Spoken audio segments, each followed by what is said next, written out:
The traitor legions harbor resentments for their own failings, which fuels their heinous actions.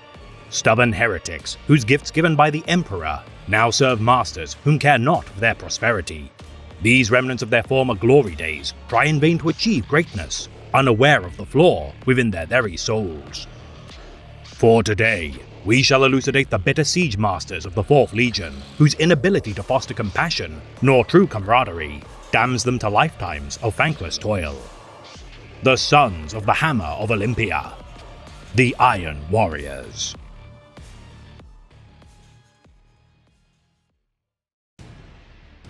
Tell them ruin has come to their world. Death, despair, and red war. Tell them their hopes and pride have come to nothing. Tell them their empty whispers fall upon deaf ears. Their gods are dead. Human reason has killed them. Tell them the angels of death have come. Tell them nothing can save them now. Among the Primarchs of his Imperium, pride would be the downfall of many of their legacies. Imbued with power alike to gods, each Primarch would be capable of conquering, sundering, and building empires with their innate talents. Yet with such power, it is easy to fall to the temptations of ego, bitterness, and self-aggrandizement. For today, we shall elucidate a Primarch, cursed with great knowledge and an endless hunger to prove his intelligence, capabilities, and superiority. The Lord of Iron of the 4th Legion, Perturabo. With the scattering of the Primarchs across the disparate stars of the galaxy, the young Primarch of the 4th Legion would be spirited to the world of Olympia. A civilized world abounding with culture, art, and technologies, the planet would, despite its trappings, be laced with political deception and duplicity. The young Primarch had been sighted wandering the outskirts of the settlements and outcast clusters of the planet. Gifted with inhuman strength and an artisan's craftsmanship, the Primarch had offered his skills to the people of Olympia as a means of trade. Nomadic in his dealings, the Primarch would evade the notice of the courts of Olympia, yet eventually be discovered by the servants of the tyrant of Lokos. Found climbing the walls of the city of Lokos, the guards would bring the boy before their ruler, Damikos. Referring to himself as Perturabo, the child had an innate understanding of his own being and the mechanisms of technology. Ordered by Damikos to prove his martial and artisanal aptitude, would best any warrior brought to fight him and solve any puzzle or intellectual quandary devised by Lokos' most capable scholars. Intrigued with the boy's unparalleled skills, Damikos would offer Perturabo a bargain. Serve him as a member of his court as a loyal adopted son, and he would be given protection, patronage, and free access to Lokos' scholarships and military training. Accepting the tyrant's offer, Perturabo would prove to be a diligent prodigy of many talents. The Primarch would consume information, lore, and study with a ravenous hunger, and swiftly become the foremost accomplished and intelligent being of Olympia. Slow to trust anyone, Perturabo would deny the affections of his adoptive father. Plagued with ennui and the ever-disturbing leer of the Maelstrom within view of the planet's surface, Perturabo would be the only soul of Olympia capable of seeing the looming threat from the planet's surface. Unable to shrug the sensation of ceaseless judgment born from the Maelstrom's gaze, the scrutiny of the stars would further mold the young Primarch into a cold, brooding figure. Naming the great tear in real space as the Eye of Terror, the aloof Primarch would be unaware of the future portents of the malevolent forces deep within its mercurial heart. Mastering the arts of siege warfare, influenced in part by his homeworld's mountainous landscapes, the warring city-states of Olympia would give ample opportunity for Perturabo to test his stratagems of war. Beset on all sides by treachery and vendettas, Lokos would be locked in an endless game of power and deception. Quickly rising through the ranks of Lokos' military, Perturabo would draft mercenaries and war artisans into his army's ranks. His victories unchallenged, it would not be long before Perturabo's reputation would cause soldiers of fortune to flock to his banner. inventing deadly contraptions of war and outfitting his armies with the finest weapons and armor. Perturabo's innovations would be revolutionary to his people. Mastering astronomy, medicinal breakthroughs, automation, production, and architecture, it would not be long before Perturabo would become infamous in the eyes of his enemies. Dubbed the Hammer of Olympia due to his force's overwhelming firepower and destructive strength, the Warlord of Lokos would soon dominate the planet. Culling the duplicitous betrayer within the court of Lokos, the now Lord of Iron would, if not for his aloof nature, be poised to rule Olympia. Hardened by the planet's insidious and treacherous nature, Perturabo would grow to become a merciless, indomitable force, his iron will encompassing the Kavathos heraldry of his banner. A steel executioner's mask would prove to be an omen for any whom would choose to stand in defiance of its promise of bloodshed and punishment. Though capable of usurping his adoptive father, Perturabo would honor the Tyrant of Lokos' bargain. With no cause to slay Damikos, the Tyrant of Lokos would seemingly come to rule Olympia as its unopposed ruler. Yet with the arrival of the Master of Mankind to the planet, such ambitions would be dashed. Meeting with Perturabo, the Emperor would observe his gene-son to be a capable and loyal subject of his homeworld. Acknowledging Perturabo's disposition to reject the mantle of rulership, the Emperor would be quick to install the Lord of Iron as a general of the Great Crusade. Brought to Holy Terror to sate his need for knowledge, Perturabo would study the history of humanity. Alongside his scholarly brother, Magnus the Red, the Crimson King and Lord of Iron would spend months together reading of the past glories, secrets, and hard-won mysteries of the Age of Strife. The philosophies of humanity's ancient history would be rich insight for the two Primarchs, and together they would form a bond of respect for their shared love of learning and discovery. Though difficult to trust, once the Lord of Iron's friendship was achieved, it would become unbreakable. Or at least such would seem to be the case for the promising upstart Primarch. Yet with time, Perturabo's heart would continue to harden with his involvement in the Great Crusade to restore humanity. Devoting himself to the burgeoning Imperium, Perturabo would be given command of his legion, newly named in his image as the Iron Warriors. Given rulership of Olympia and drafting recruits from its populace to bolster his legion, Perturabo would in all but title depose the Tyrant of Lokos. The seed of anti-imperial unrest would be planted, to which Damikos would tend to its slow yet ceaseless momentum. Accompanying the Emperor to observe the standard to which wars must be waged, Perturabo would mold his legion with an iron fist. Finding his legion's deeds to be lacking in comparison to their brother legions, Perturabo would enact a harsh reprisal. Ordering his legion into squads of 10, each member of the Iron Warriors would draw lots. One member of each squad would draw a mark of death, their execution to be conducted by the remaining 9 members of the squad with their bare hands. Despite the protestation of the Imperial Court and Ultramarines Primarch Rabute Guilliman, the Emperor would not reprimand Perturabo for his actions. Allowing for the Lord of Iron to dictate his legion's future by methods he deemed fit, the Emperor's sanctions of such drastic measures would be final. Perturabo would demand total obedience from his men and give no mercy for failure. A living machine of war, the Iron Warriors would become a mirthless, brutal, and yet efficient army.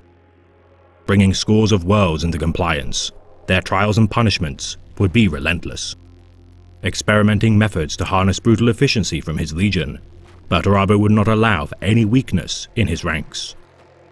Gaining a reputation as a legion capable of breaching any fortress, no matter its scale or splendor, the Iron Warriors under the command of their reunited Primarch would prove to be among the most deadly of the Legiones Astartes. A reputation which would prove crucial to the ambitions of the soon-to-be corrupted War Master of the Imperium, Horus Lupercal. With the fall of the Primarch of the 16th Legion, Horus Lupercal, to the thrall of chaos, his opening gambit of the civil war for humanity would require reinforcements. Slaughtering the loyalist forces within the legions of the Emperor's children, World Eaters, Death Guard and his own legion, the Sons of Horus, the War Master would require allies in order to survive the reprisal of the Emperor. Observing the resentment in his brother caused by the Master of Mankind's continual mistreatment of the Lord of Iron and his men, the War Master would concoct an additional barb to sweeten his offer of betrayal. The tyrant of Lokos, Damakos, had died and left a power vacuum on the world of Olympia. Political uprising and violence would erupt across the Lord of Iron's homeworld and require his intervention to stem the tide of bloodshed. Yet with the Hammer of Olympia's arrival to his home system, the spectre of his namesake's legacy would loom large. Already harried by their recent conflict with the Herod Xenos, the Iron Warriors would return to a world of spite and ungrateful resentment of their masters. Purging the cities of Olympia, Perturabo and the Iron Warriors would massacre 5 million souls in the attempt to restore order. Only once the skies darkened with the smoke wrought by the piles of charred bodies and burning cityscapes did the Lord of Iron achieve a moment of clarity. The Iron Warriors were not saviors, nor paragons of the Imperium's virtue, but cold-hearted, genocidal killers. Slaying his own stepsister, Caliphone, Perturabo would resign his fate to never be redeemed by the light of the Emperor. Joining the traitors to the throne in their quest to destroy the Imperium, the Iron Warriors would make their first open display of intent upon the world of Istvan V.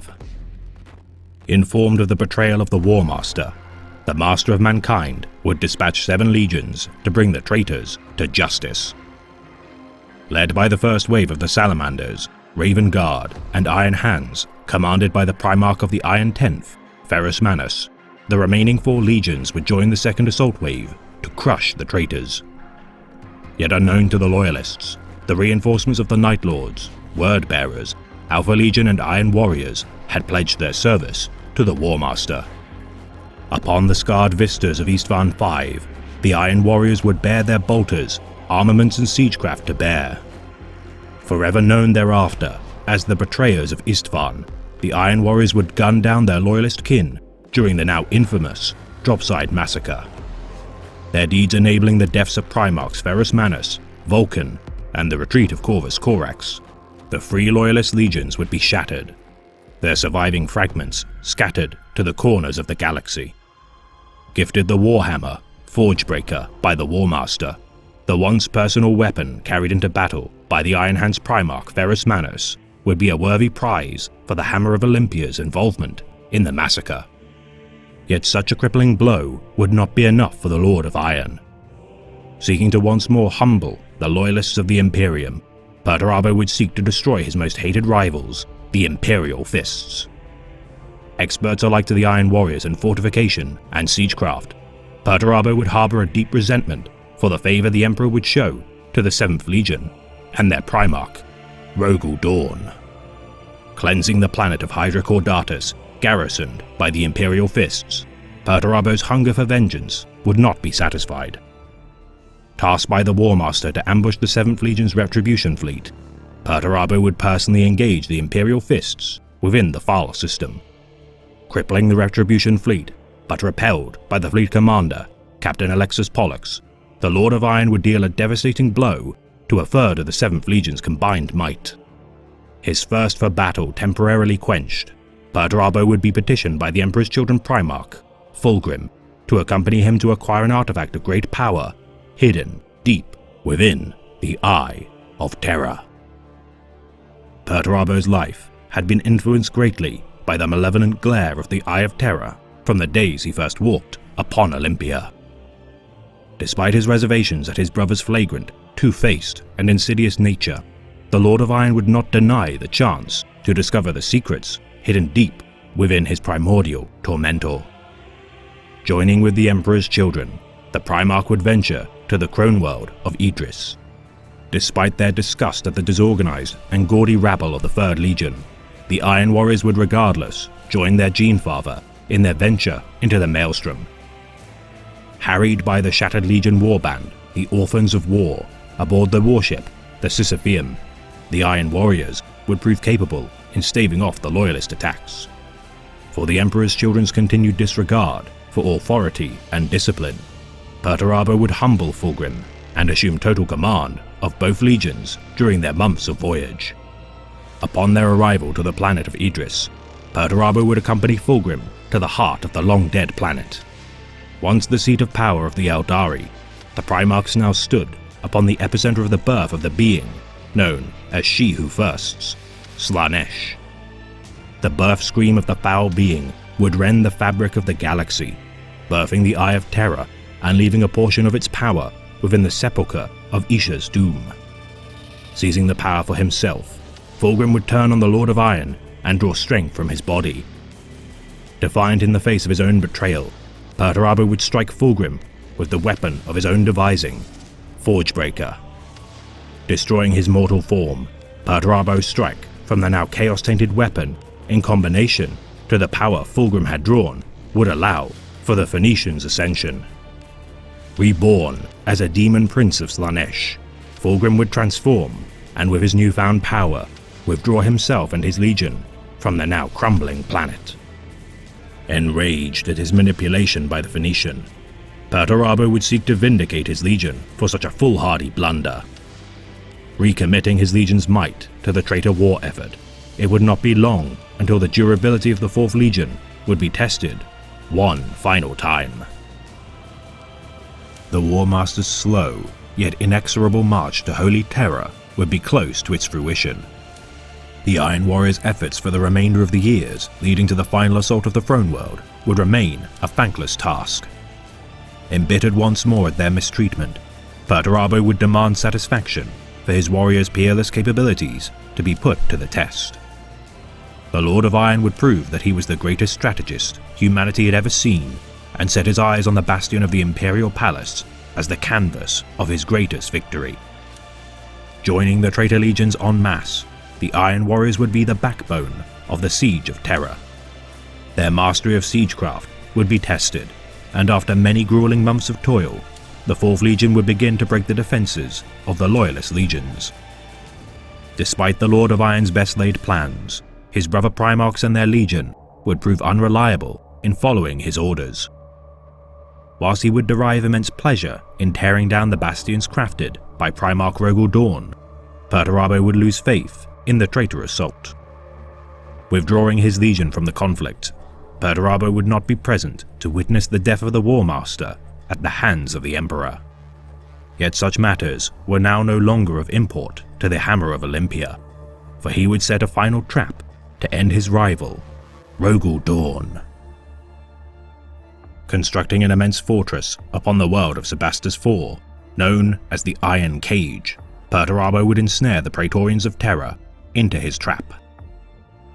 The Imperial Fists, led by their Primarch, Rogel Dorn, now incensed with the crippling of the Emperor and devastation of the Throne World, would charge into the clutches of the Lord of Iron. If it was the intent of Rogel Dorn to battle with honor, such an expectation would be misplaced.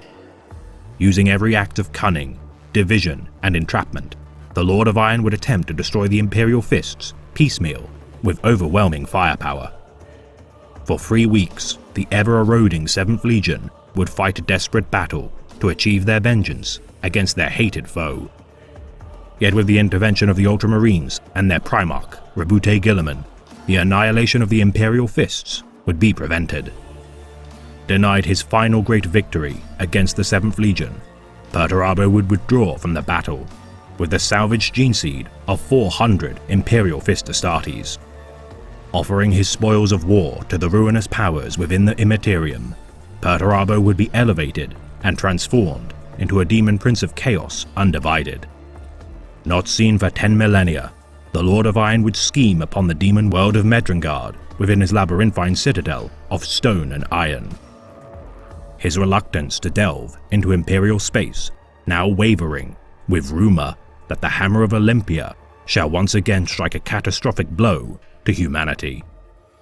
For though iron can be broken, its sharp edges can still be used to cause untold harm, and with time and diligence, such fragments can be reforged into something far stronger than once imagined. I have bitten my tongue and allowed you to bring my legion into this place, said Perturabo. I have followed your lead in all things. I have listened to your tall tales and allowed you to set the pace of this expedition. Perturabo leaned forward and said, That ends now. He released Fulgrim, who held himself erect in the face of Perturabo's cold anger. Your warriors have no discipline. Monsters fight your battles, and you have allowed an entire vessel to be sacrificed in the name of vanity. But no more. From here onwards, I am in charge, and for the duration of this mission, your legion is mine to command. Your warriors will obey my orders, they will follow my lead, and they will do nothing except by command.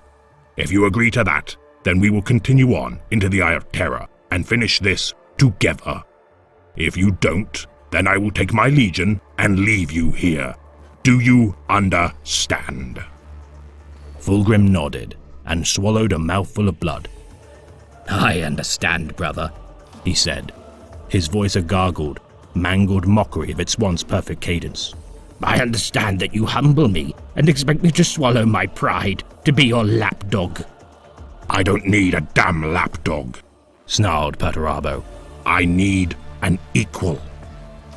But I am not your equal, brother, said Fulgrim, grinning through his bloodified features, as though this outburst of violence was somehow amusing.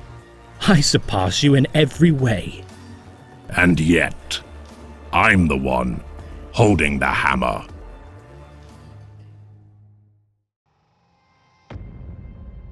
I didn't think you were alive to see such times, said Atassi. I wasn't, admitted Honshu. I was elevated to the Legion in the aftermath of the war. So I heard, replied Atassi, glancing over at Cadaris Grendel. No doubt the Mohawked warrior had delighted in telling Atassi of Honshu's mongrel heritage. I may not have faced the walls of terror, but I have stood before countless others, and they have all fallen. There is no wall that can be thrown up before me that I cannot tear down. The great Perturabo might not venture from his lair in the mountains of Medrengard, but his warriors continue the long war in his name. If flattening castles is such a joy to the Iron Warriors, then why is he not here? Honshu shook his head. Perturabo has 1,000 lifetimes worth of hate in his heart, he said, remembering the deep, dark valleys of the mountains and the dread temples and forsaken towers of Perturabo's nightmare city. Though he had not seen the fallen Primarch of the Iron Warriors, he had felt his brooding hate on the bitter winds, howling through every haunted street. And such a warrior does not stir for any but the most titanic of conflicts. The enemies of the Imperium employ untold underhanded tricks, schemes, and methods to achieve victory in the name of their fell patrons. Cutthroats, renegades, and killers all, only the most brutal tyrants can sustain their rise to power and continual survival against more dangerous foes. For today, we shall elucidate a champion of chaos, tainted from birth of his kinsman's greatest enemy, the half-breed of the Iron Warriors, Warsmith Honshu. The origins of this conniving mongrel, largely unknown even to himself. What can be gleaned of his creation rests in the hands of the man-flayer, Fabius Bile. His gene seed, a chimeric blend between Astartes of diametrically opposed creeds. Such were the experiments of the spider that he injected the War Mason of Warsmith Toromino's 235th Grand Battalion, Honorable Sulaka of the Dodecaphion, with Zyklos toxins for securing gene seed taken from his slain battle brother, Kalemos. Stealing his gene seed from his still-living body, with genetic materials of the Imperial Fist captain of the 42nd Company, Felix Cassander, proving a viable pairing, having used his body for myriad procedures as a test subject for pathogens, retroviruses, gene splicing, and other abhorrent surgeries. Bile's laboratory erupting in chemically induced flames by his Tarata creations, the reborn captain of the Emperor's Children 13th Company, Lucius, would aid his salvation of gene samples, saving the vial of Honorable Sulaka, whose damaged label now read simply as Hon-Su. Such genetic samples finally leading to the creation of this half-breed Astartes during the 41st millennium. Honshu learned the craft of his much-diluted legion within Warsmith Terrasios' great company. Hated intensely by his peers due to the Imperial Fist blood flowing through his veins, during 999.M41, this industrious Iron Warrior would eke out a legacy which would exceed even the greatest of his purebred peers. Abaddon the Despoiler, ordering the warband of Barban Falk to lay siege to the forward world of Hydra Caudatus, the demon-possessed being, now known simply as the Warsmith, sought to claim the secret stockpile of Imperial Fist gene seed, which lay beneath its surface. The fortress containing their prize, having been designed by Barban Falk during the Great Crusade, the Warsmith knew the perfect weaknesses to exploit, and for his efforts millennia in the planning would achieve ascension should he succeed in his endeavor. Supported by the ancient Warsmiths, Foryx and Kroger, as well as their respective first and second grand companies, the promising Honshu as a champion of Falk sought to earn glory as a means to achieve favor from his master.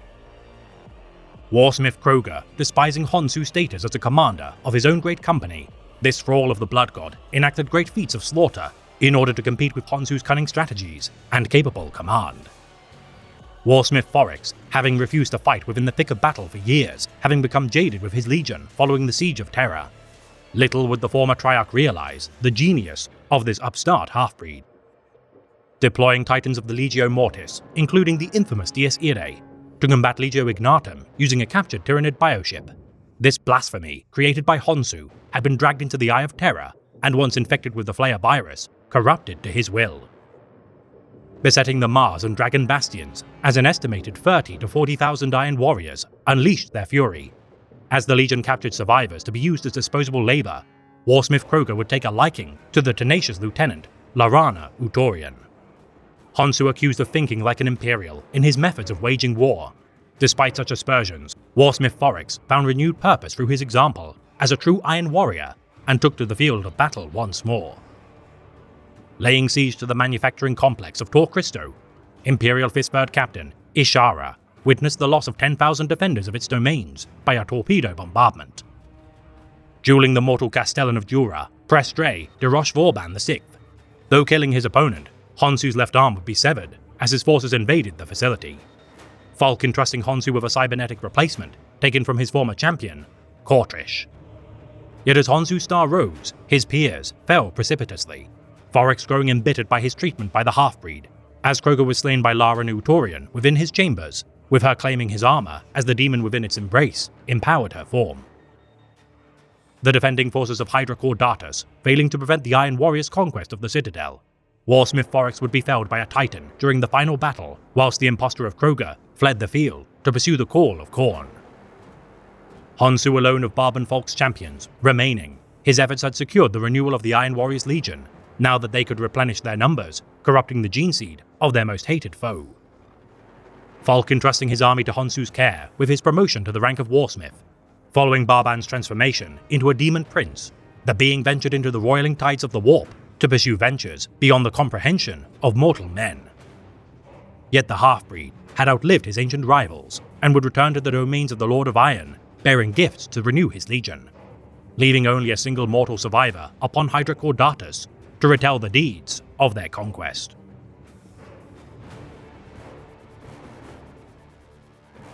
Returning to the demon world of Medrengard within the depths of the Eye of Terror, though Honshu would dispatch the majority of his pilfered gene seed to Abaddon the Despoiler, the conniving half-breed kept much of his spoils for himself.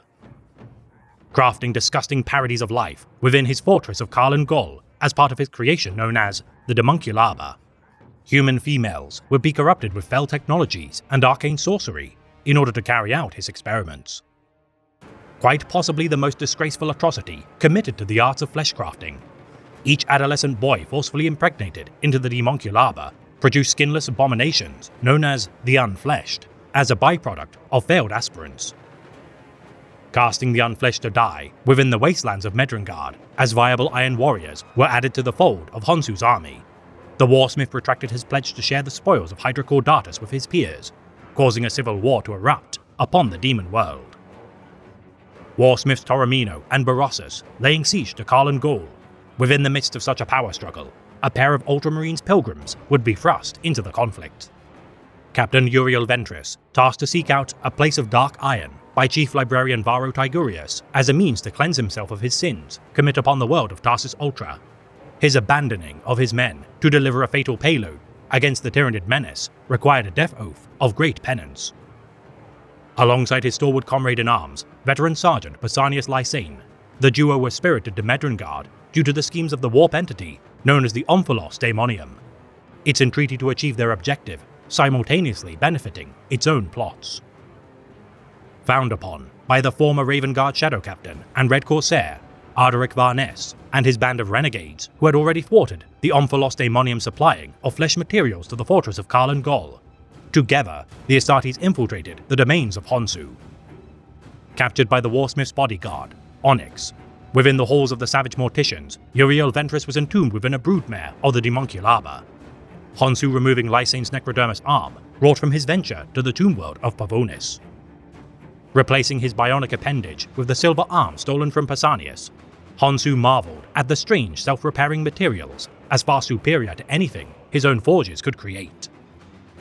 Ventress escaping from the Demonculaba and reuniting with Pausanias, the Ultramarines with unlikely aid from the Unfleshed, who remained devoted to the Master of Mankind, allowed the disgraced captain to devise a plan to destroy the Demonculaba.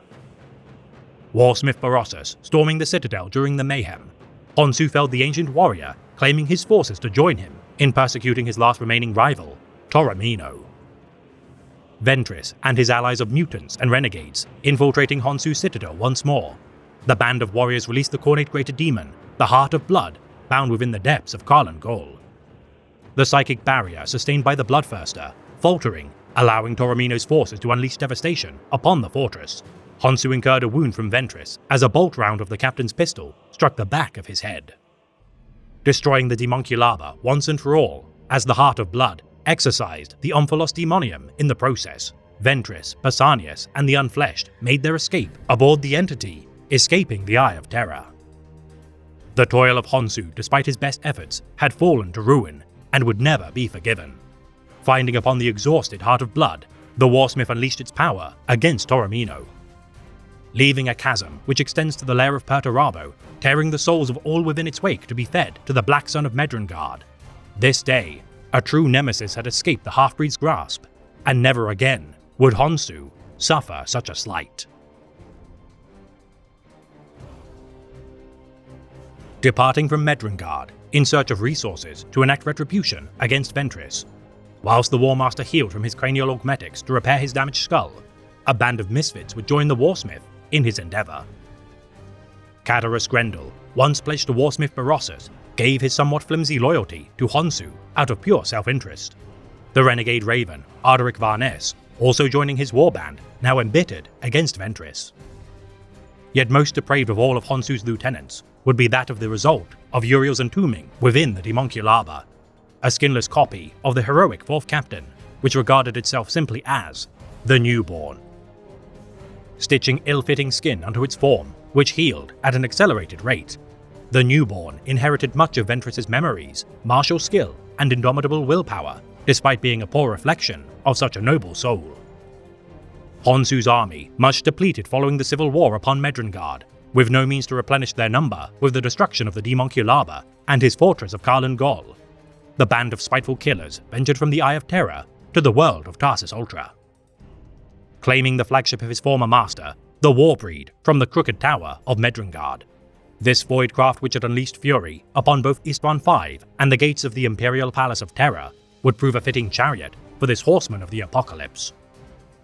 Helmed by Adept Etolf Cicerin of Hydra Caudatus, now pledged to serve the whims of Honshu with its merging with the Obliterator virus, the corrupted tech priest proved invaluable in the battles to come as perhaps the Warsmith's most loyal subordinate. Varnes training the inexperienced Newborn on the methods of combat during their venture, his stalwart renegade lieutenants, Sviolgard of the Wolf Brothers and Jafar of the White Consuls, died by the warp creature's hands, much to the amusement of the Raven. Completing their warp jump to Tarsus Ultra, the Warbreed slipped through the planet's patrols thanks to the Veritas deployment protocol codes imparted to the Newborn's memories. Already harried due to Ventress's combat made against the Tyranids prior to his exploits beneath the Black Sun of Perturabo's domains, Honshu's men deployed upon defense platform Ultra 9. slaughtering the defenders under the pretense as inbound Ultramarines forces. Honshu began to adapt to the changes to his right arm and Ormetic stolen from the savage Morticians. His demon-infused axe, refusing to be grasped by the appendage which proved anathema to its being. As the entity within attempted to assert its will through Honshu's limbs, its tendrils knew better to ever encroach near the energies, which coursed through his silvered arm. Seizing the platform's missile payload, the Iron Warriors fired 16 torpedoes to saturate the atmosphere with strains of the Heraclitus virus. Its infection of what remained of the dormant Tyranid flora, causing the eco-death of the planet. Rampant hypermutated plant life breathed deep from the air of Tarsus Ultra, sapping the soil of all nutrients as their insatiable metabolism raised the temperature of the world, as within mere weeks, the world's atmosphere dissipated, suffocating the populace. Magos Locard descending upon the barren surface months after the Iron Warriors had withdrawn. A single warhead contained within it the damaged helmet of Uriel Ventris, salvaged from his dealings upon Medringard. Honshu's warning to the Ultramarines merely a prelude to the devastation to come. With Tarsus Ultra destroyed, a devastating blow had been dealt to Uriel Ventris, yet in order to bring low the realm of Ultramar, nothing short of an armada would be required to contest the domains of the Scions of Guilliman. Venturing to the heart of the Maelstrom, within the Badab sector, Honshu, under the advisements of Varnes, entered the tournament of Huron Blackheart, known as the Skull Harvest. A contest of strength, leadership, and cunning, wherein the prize to the victor would be an entire fleet comprised of his foes' assembled strength. Upon the soil of New Badab, multiple warbands and their Chaos champions vied for dominance.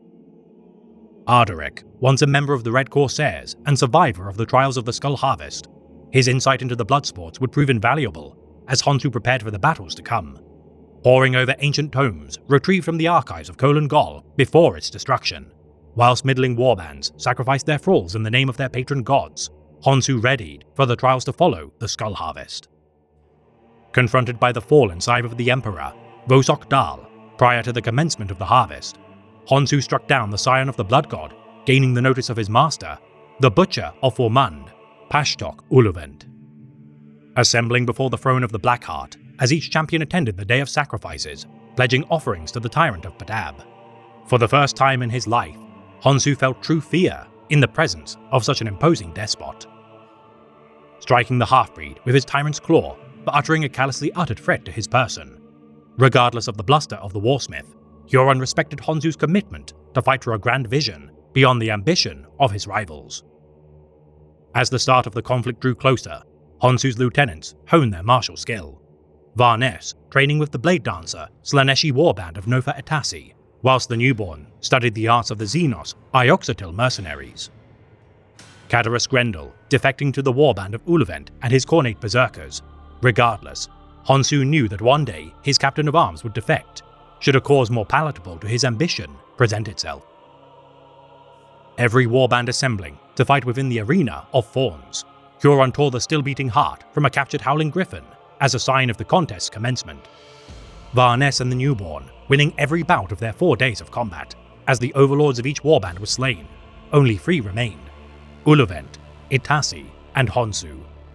The champion of Khorne cutting his own throat prior to their battle, stating that should he bleed out before gutting his foes, he would be unworthy of his victory. The free dueling at the conclusion of the Skull Harvest, as Honshu disarmed Uluvent of his weapon, Etasi struck, Honshu breaking the sword of Pashtok before dealing a crippling blow to Etasi. Uluvent brawling with Honshu, the Warsmith dug the metallic fingers of his silvered arm deep into the Cornate's neck wound, tearing open the already healing flesh before being hurled away by the Berserker. Demanding his warband to provide him with a new weapon, Grendel presented a sword to his new master, reversing its grip and driving its edge deep into Uluvent's chest, moments before he grasped its hilt. Grendel's defection merely a ploy to gain the upper hand against Pashtok. With the duel's conclusion, Honshu's army burgeoned from 5,000 warriors to over 16,000, the combined strength of 17 warbands of Chaos, now his to command. Huron Blackheart congratulating him on his victory, as Nofa Etasi pledged to serve at his side. Before his departure from New Badab, Honshu would be warned by the tyrant that the strong are strongest alone, advising him to kill his companions, once their usefulness was at an end. Now presiding over an army united in purpose, Honshu required only one thing before invading the Ultramar system: an ally, an embittered foe capable of tearing Guilliman's sons apart, fueled by an unquenchable need for retribution. Successful in his decoding of the ancient text of Medrungard, after months of deciphering its ramblings, riddles, and contrasting claims of multilingual etchings, upon a world without a name, the warsmith sought the seer of Abaddon, Moriana.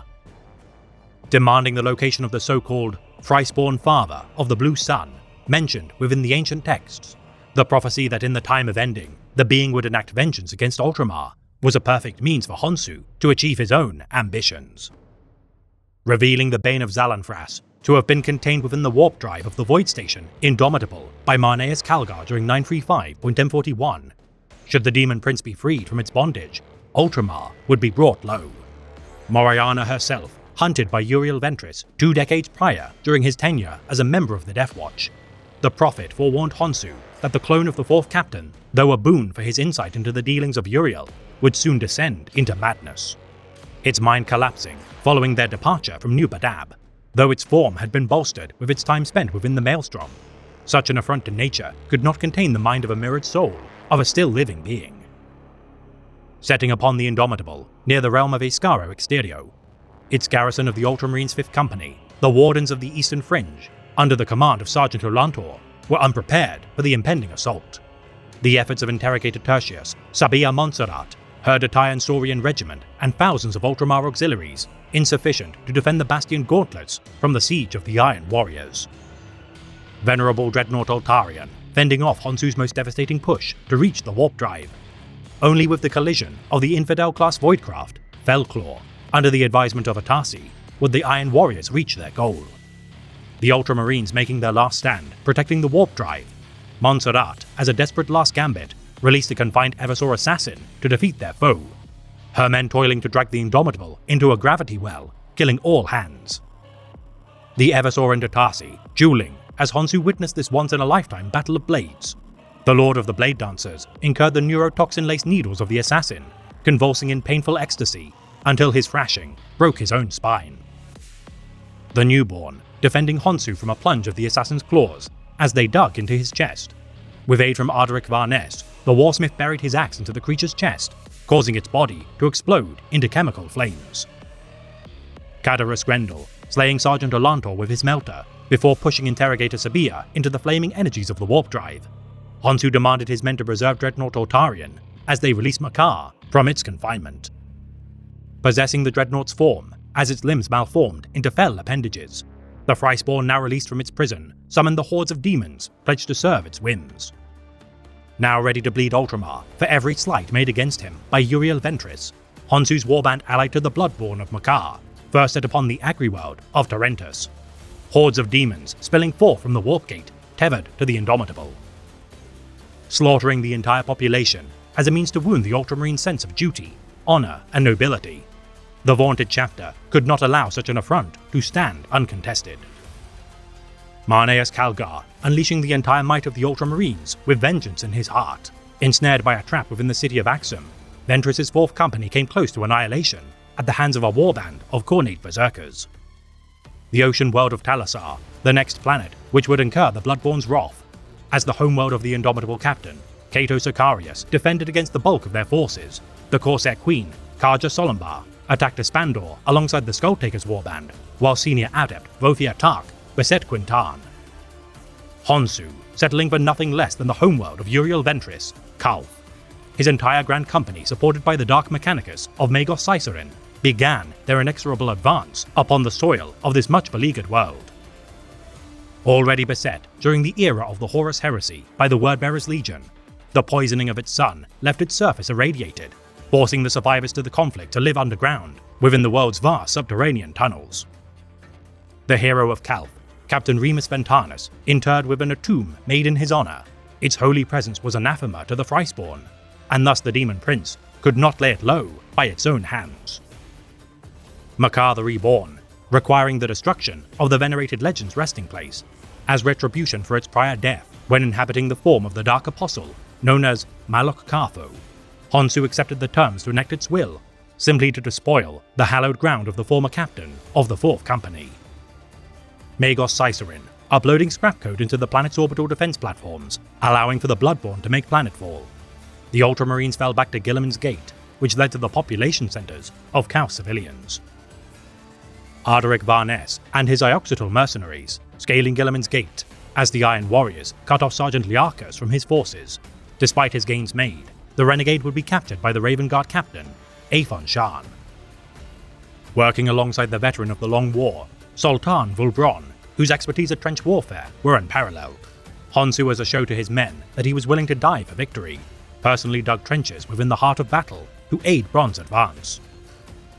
Despite being struck by an artillery shell within the Four Valleys Gorge, Honshu's body would be unearthed from Kaus soil by Bron, who for his efforts would be awarded command of the battles to come.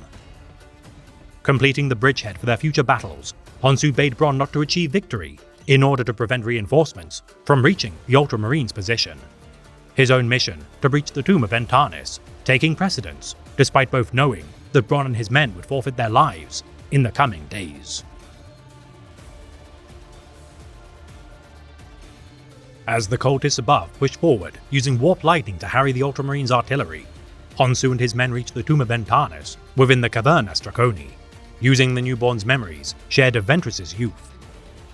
Finding upon the Athame dagger known as the Shard of Erebus interred within Ventanis' tomb, Honshu realized such an artifact to be the true reason Makar refused to destroy the tomb personally, due to its ability to permanently slay demonic entities. Confronted by Uriel, his command squad, and the turncoat Varnes, mayhem erupted within the tomb.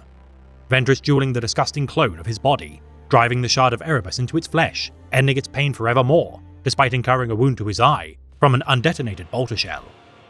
Honshu setting upon Ventress as the brute force of his necrodermis arm threatened to bludgeon him to death. Ardaric Varnes slew Cadaris Grendel before turning his claws against his master of convenience. Slain by Honshu, as the Iron Warriors gained ground against Ventress's men, in their time of greatest need, the spirit of Remus Ventanis rose from the grave to aid their plight.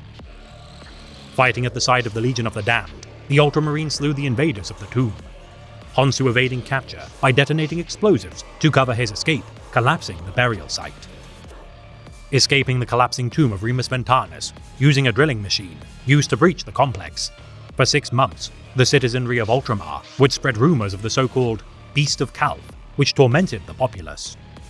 Scavenging equipment from the dormant battlefields with which his men had perished.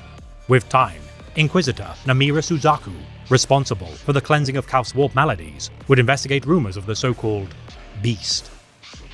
On the planet of Talassa, Makar the Reborn was slain thanks to the Shard of Erebus, the world of Kauf reclaimed under supervision of Sergeant Liarchus with Ventress's absence, and aid from the Raven Guard as they felled the mobile cathedral of the ruinous powers, the Black Basilica. The men of Sultan Valbron driven underground as the Bloodborne fragmented, as he recited the teachings of Barabbas D'Antioch that the final stage of a siege is to rig explosives to deal the last devastating blow. Sergeant Liarchus ended his life, unimpressed with his recital of the Unbreakable Litany. The results of Honshu's ambush of the Calfian Planetary Defense Patrol Squad of Sergeant Joel reported to Suzaku. Alongside Ultramarine's brother Dante and Apothecary Silenus, Namira would witness the main bodies left by the half-breed's rampage. Questioning the survivor of the ordeal, Milotas, as to what Honshu had spoken of. Before succumbing to his wounds, the trooper spoke that the beast sought to destroy Calf as his greatest siege work. Surmising his intent to sabotage the Mechanicus geothermal power generators of Ares Pyros. Should such facilities falter, the planet's subterranean hives would overheat to the point that all life within would perish. Tracking Honshu to a fuel relay station en route to Ares Pyros, finding its feed lines destroyed. Sightings of an Iron Warrior Seeker drone above the facility seemed too obvious to not be a trap, yet Brother Dante could not ignore such a threat to the populace. Dante leading his brethren of Silenus, Priam, Cain, Ophion, and Suzaku's retinue to the exposed entrance of the facility. The Astartes charged through explosive traps, evading as best they could with minimal casualties. Finding upon a kneeling Iron Warrior, who was promptly shot.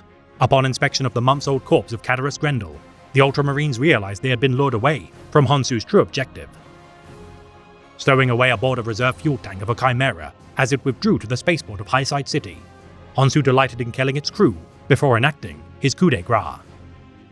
Infiltrating the corpse hall of Voidcraft, known as the Shen Dao, as it ventured to the cemetery world of Nikila, a detachment of free Ultramarines known as Amvaram, Maidon, and Silosan would protect the crew of the vessel.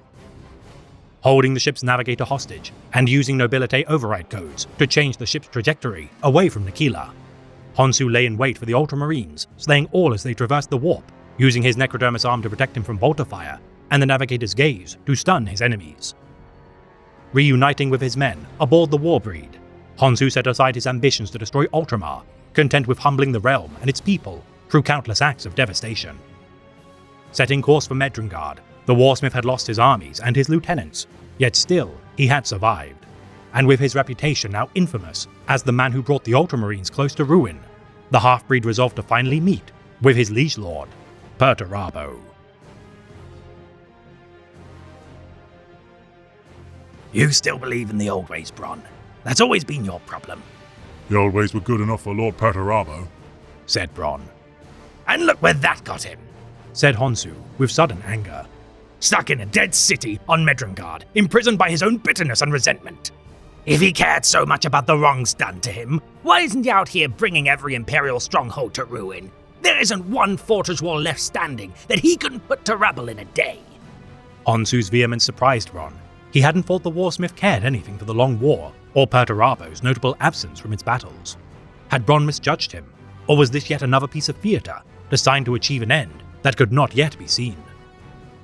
the ways of our master are not for us to judge. He said, though words sounded hollow even to him. You're wrong, Said Honshu. they are ours to judge, and one day someone will take Perturabo to task for his lack of action. That made Bronn laugh. Really? And who will that be? You? Honshu's anger vanished, and Bronn was reminded how unpredictable Honshu could be. As violent as a berserker, or as capricious as a pleasure seeker of the Dark Prince. Who knows? Said Honshu, with a broken tooth grin. Maybe I will one day. Wouldn't that be delicious? A half-breed mongrel bastard sat upon the ivory throne. What I wouldn't give to see old Foryx's face if he could have lived to see that. You're insane. Said Bronn, as sure of that fact as he was about the composition of Kauf's bedrock. You might be right.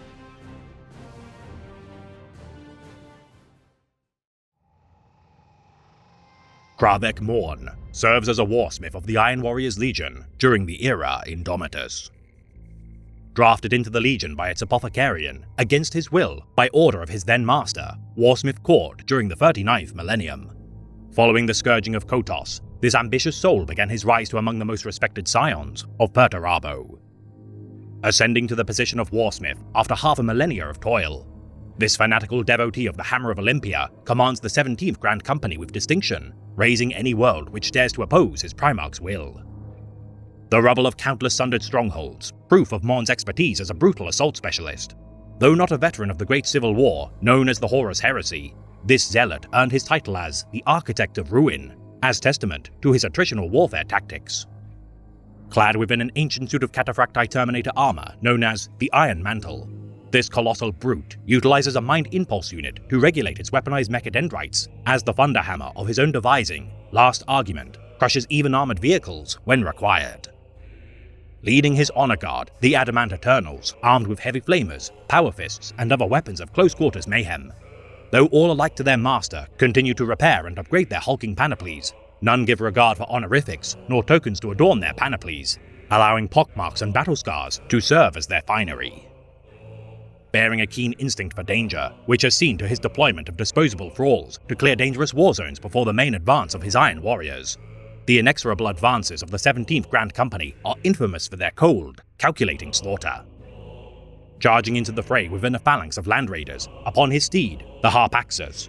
Alongside obliterators and mutilators, this wave of iron tears their foes limb from limb, with no hint of mercy. Earning the trust of his demon Primarch, not only for his tactical acumen, but also his lack of arrogance endemic within the ranks of the veterans of the Long War. To repay such a favor, Kravek leads the first major offensive of his liege's great scheme, the Siege of the Infinite Citadel. Embarking through the ruin of the Cadian Gate, seizing what remains of the planet from the Black Legion, this first maneuver of his master's millennia-planned conquest of the galaxy has once again proven Morn's pedigree as amongst Perturabo's foremost lieutenants. The Lord of Iron perceiving the galaxy alike to a vast fortress to be claimed, as Kravik ventured to claim Taurus Tertium into the fold of his legion's interlocking fiefdoms, scores of Cadian and Mordian Iron Guardsmen perished in vain to defend their domains. Kravik's allies of the Legio Mortis and Styx Hatemonger's traitor regiment tearing down Taurus Quartum and Septarius, securing its orbital defense platforms, as the 17th Grand Company bombarded the planet with landing craft. A beachhead was secured upon the Aquilane Plains. The best efforts of Lord Castellan Ursula Creed doing little to repel the hordes of demon engines and cultist swarms, as the Legio Pharaians deployed alongside their Mortis cousins, elements of the 8th Grand Company led by Warsmith Bakur likewise made their advance. Laying siege to the Tower of Devastation in hopes of claiming the head of Creed and planetary governor Margravale Ostwin, megatons of explosives paved the Iron Warriors' path to victory, as the Loyalist Knight House of Hawkshroud desperately attempted to counterattack. The Bane Lord Titan, repugnant Vermis, slain by House Hawkshroud, hampering Morn's advance to the tower. Reinforcements of Castellan Zweiland of the Black Templars and First Captain Darnaf Lysander of the Imperial Fists joined the fray during the climactic final engagements of the campaign. Sons of Dawn of Gold and Black outflanking Kravik's forces, inspiring Ursula Creed to rally her armies. Though Morn ordered the retreat from the siege of the Tower of Detestation, Kravik reorganized his forces to venture to the Forge World of Agrippina. Abandoning Warsmith Bakur to oversee the attritional warfare ongoing during the siege of Taurus Tertium. As of his enacting of the siege of Agrippina, reports remain undecided whether the Iron Warriors shall maintain to their timetabled compliances. Aware of the ever-watchful eye of his Primarch, infamous for his lack of empathy nor mercy given for excuses, Kravik Morn fights to this day to remain in the favor of his dour and uncompromising liege lord.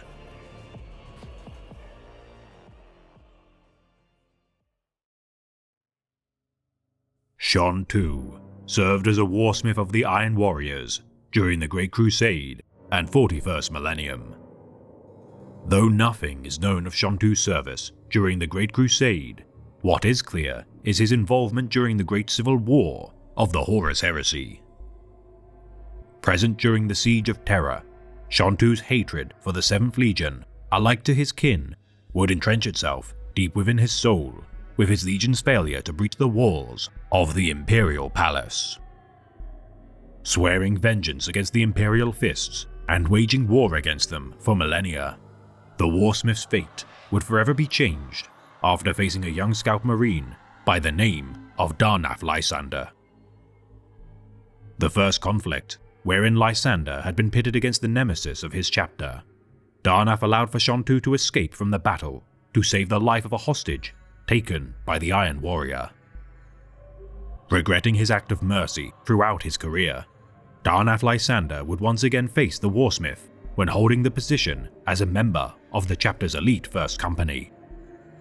Breaking the 3-year siege of Hadrake Tor from the grip of Shon II's warband, despite an effective drop-pod assault and difficult teleport homing invasion, the Warsmith escaped judgment. Lysander's captain perishing due to a teleportation miscalculation, Darnaf assumed the command as first captain of the Imperial Fists, with his dying mentors entrusting of his Thunderhammer, Fist of Dawn, to his care. Seeking vengeance for the death of his leader, Darnaf broke the Iron Warrior's stronghold, yet could not prevent the retreat of the Warsmith. Shon II's true intention to find the location of an ancient artifact using the planet's millennia-old archives. For the next 2 centuries, Shon II toiled to locate his prize as Lysander continued to accrue glory for his chapter. Lost to the malevolent tides of the warp aboard his voidcraft, Shield of Valor, Darnaf and his men would be lost to the time-dilated Immaterium for a millennia in real space. Returning from the warp during 964.M41 within orbit of the Iron Warrior's stronghold of Maladrax, Lysander would be captured by the Iron Warriors. Torturing the first captain and proclaiming himself as the reincarnation of the ancient warlord bearing his same name, Shon II boasted of his future ambitions to his captive.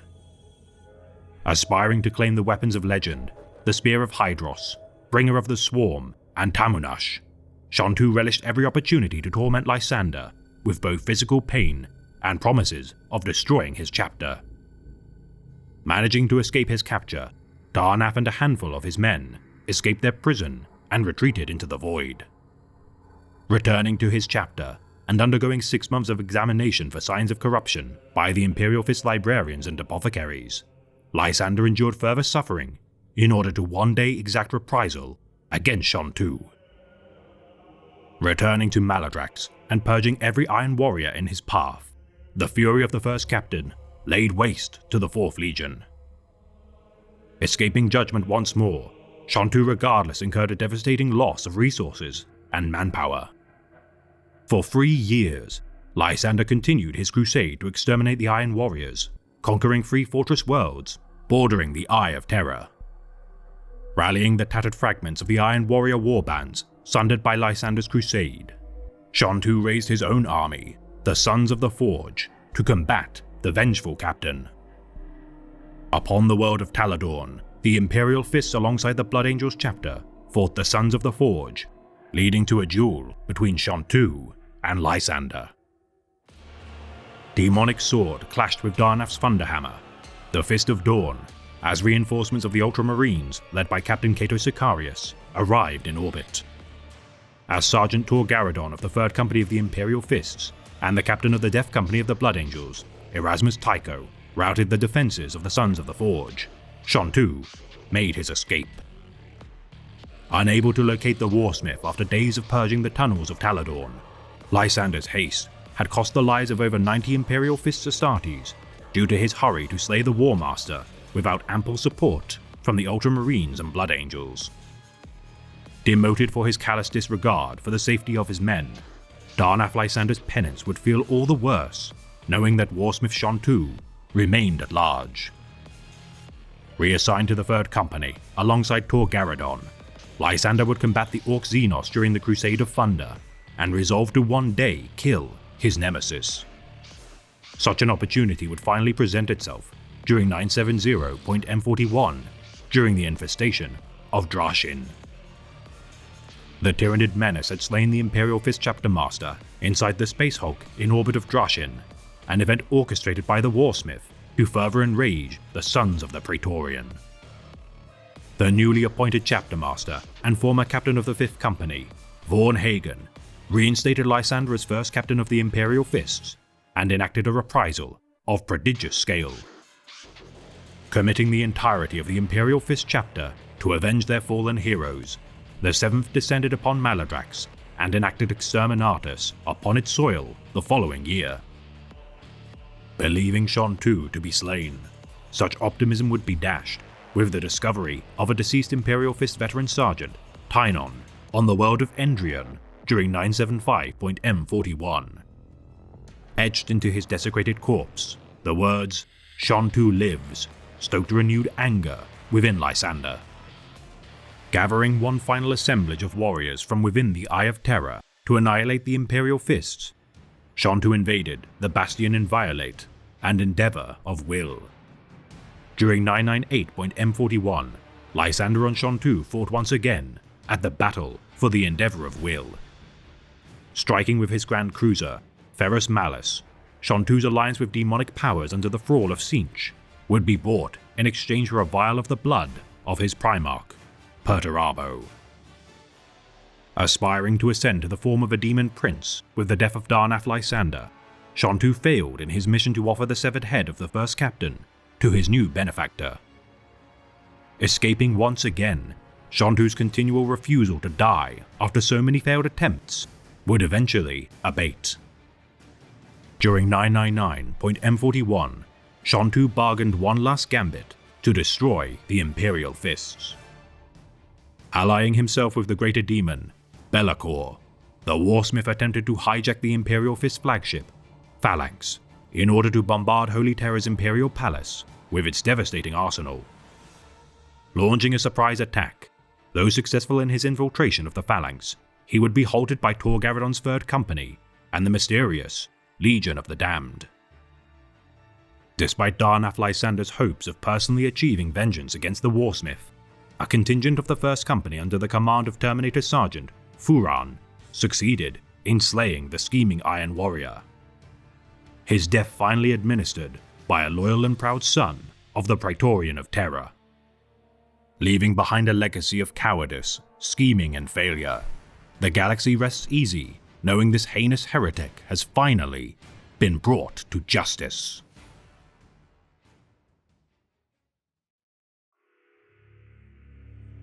Warpsmith Davok served as a member of the Iron Warriors Legion during the Great Crusade and Horus Heresy. Witness to the failure of his Primarch's ambition during the Great Civil War for humanity, this elite artificer, as is his namesake, sundered the warband to which he would subsequently serve. Enacting a new civil war within the ranks of his own men, Davok abandoned his comrades in arms, stealing away several demon engines as spoils for his betrayal. Pledging allegiance to the War Master of Chaos, Abaddon the Despoiler, Davok would lead a new warband of his master's creed, known as the Forgeborn. Battling the Eldar forces of the Exodite planet of Daeth following the War of Beasts, Davok intended to seize the Noctilith crown device from the Maiden World within proximity to the Narkmund Gauntlet. Intending to weaponize the souls of slain Exodites as a means to fuel the device made of Blackstone, should Davok infuse such powerful energies into his demon engines, he shall curry much favor with his War Master. The Autarch of the Craft World, Saimhan, Galen, leading a relief effort to save the planet. The hot-blooded Eldar refused to stand idle as her people suffered at the hands of the Chaos Space Marines. Dueling the bloodied fang of the Zephyrborn hunt upon Daeth, the fate of Warpsmith Davok is unknown to this day. The bloody battles waged on the Maiden World so devastating that Imperial chroniclers cannot find substantial enough intelligence to glean the victor.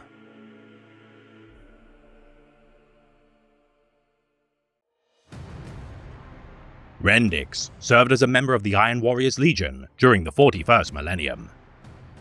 Serving as the lieutenant of Lord Chorus' warband for an unknown number of years, this scheming acrobat leapt into the fray, tearing his foes limb from limb with his taloned mechanical arm. Venturing to the world of Exidion within the Califrax cluster in efforts to retrieve a weapon of immense power, this battleground of the legions of old had concealed the artifact for 10 millennia, following the creation of warp storms conjured by its power. Witness to Chorus' engine of death, constructed of a thruster-laden asteroid, which plummeted onto the surface, as the 4th Company of the Dark Angels, led by Captain Seraphus, deployed against their aggressors. Rendix would take to the field alongside his master. Exidion's ruined hive shattered as Iron Warriors and Dark Angels once again soaked its soil with blood. So effective was Rendix's slaughter that Lord Chorus rebuked him for his rampage, preventing himself and his warband from earning kills for themselves. The Second Battle of Exidion drawn to a close with the activation of the artifact by Brother Baltus of the Dark Angels. As the Dark Gods gorged an untold millions beneath the surface of the hive, both Chaos and Loyalist Space Marines fell in droves. Lord Koros slain in the eruption of energies, with Rendix buried under the debris. This Iron Warrior's life would have ended here, were it not for the orchestrator of the mayhem, a lone fallen angel dragging him from the fallout. Indebted to the fallen angel, allowing him to seize Lord Chorus' warband from the clutches of his successor, Bartok.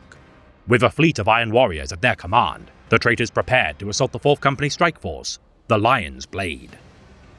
Losing much of their fleet to the larger Dark Angel's vessel as bombardment maneuvers began.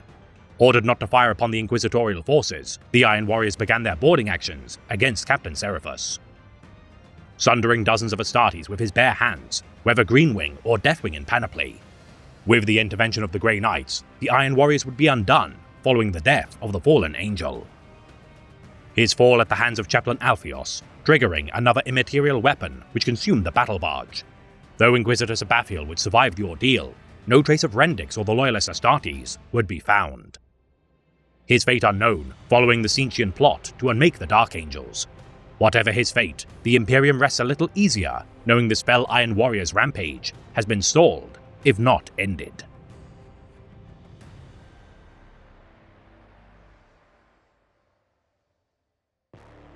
Cadaris Grendel served as an Astartes of the Iron Warriors during the Horus Heresy and Era Indomitus.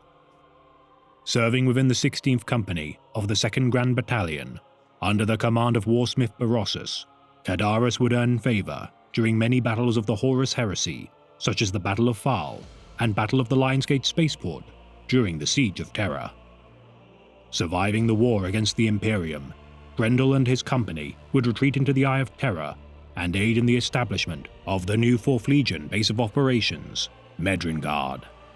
Embroiled in a dispute between Berossus and Warsmith Honshu, the now Captain of Arms would watch his commander be torn apart by the possessed bodyguard of Honshu, Onyx.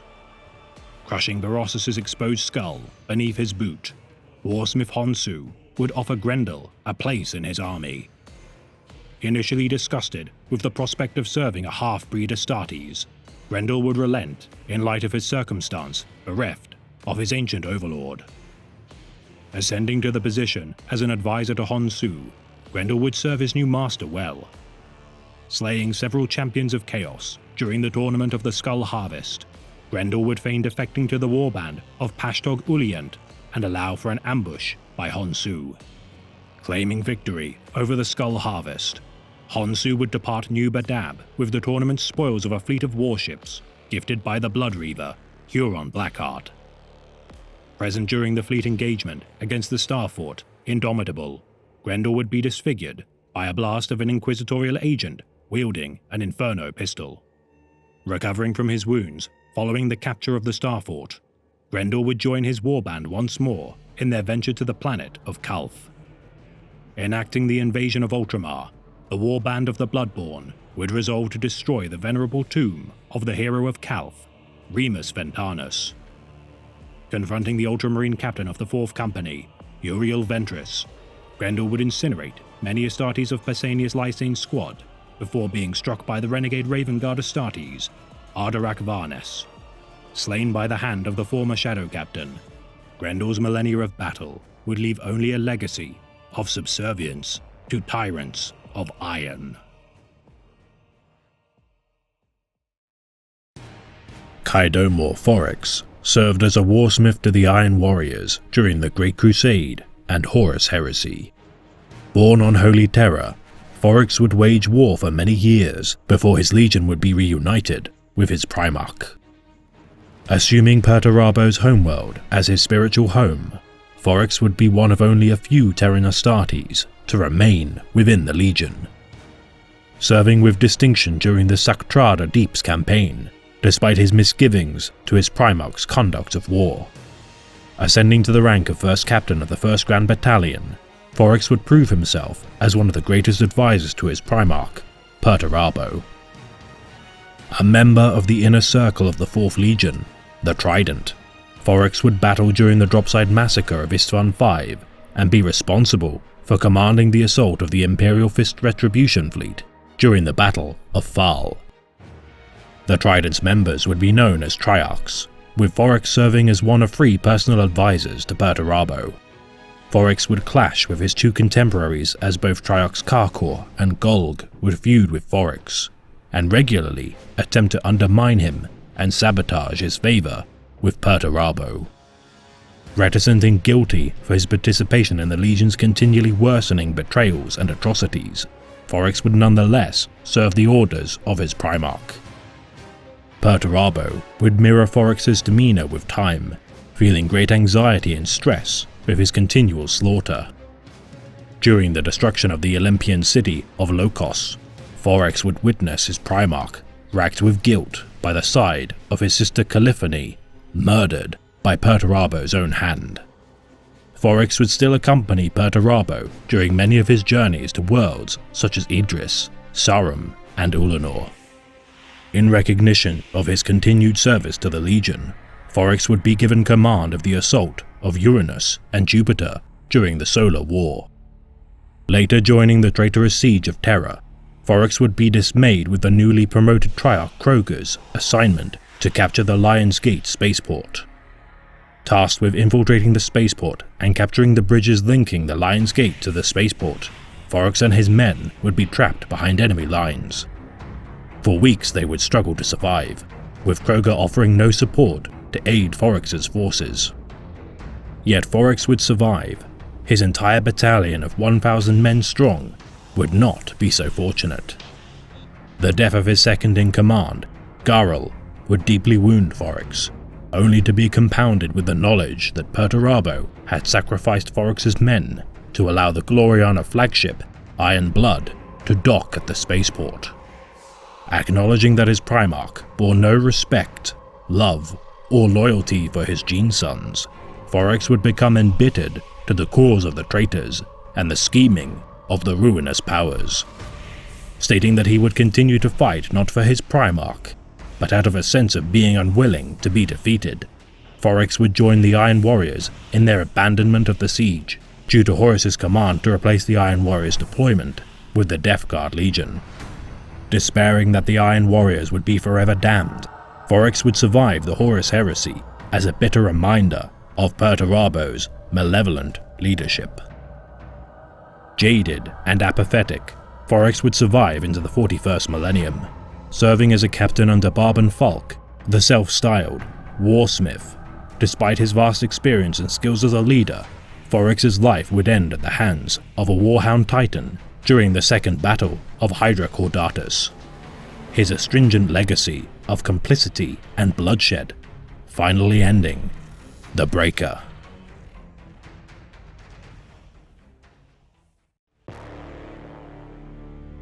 Erasmus Golg served as a warsmith of the Iron Warriors during the Great Crusade and Horus Heresy.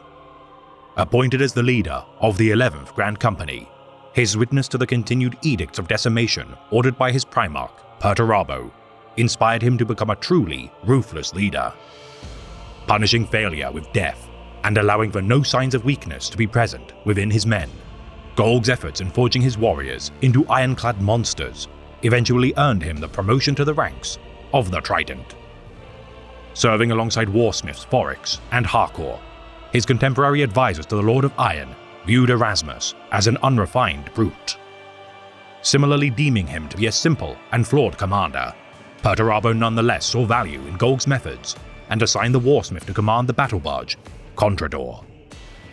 Present during the Battle of Phal against the Imperial Fist Legion, Erasmus as a primary commander of the campaign failed to adapt to the strategic brilliance of Captain Alexis Pollux, costing him his life. His position within the Trident succeeded by warsmith Barban Falk. The legacy of this brutal heretic has thankfully been lost to the flames of war.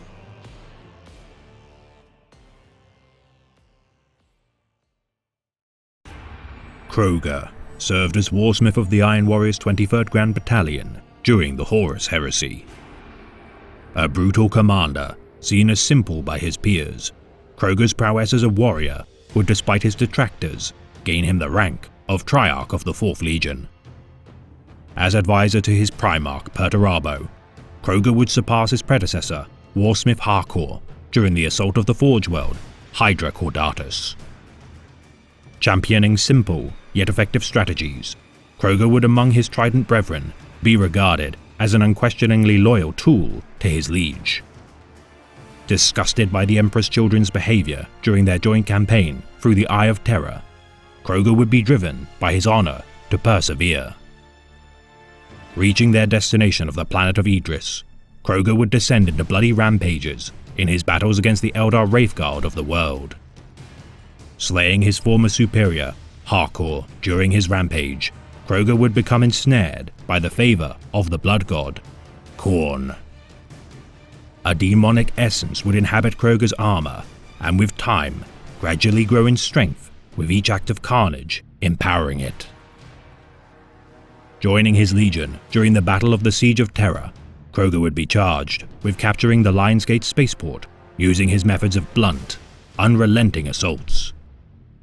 Failing in the attempt to take the spaceport, before the end of the siege, Kroger would nonetheless cause massive destruction and even wound the captain of the Imperial Fists, Fafnir Ran.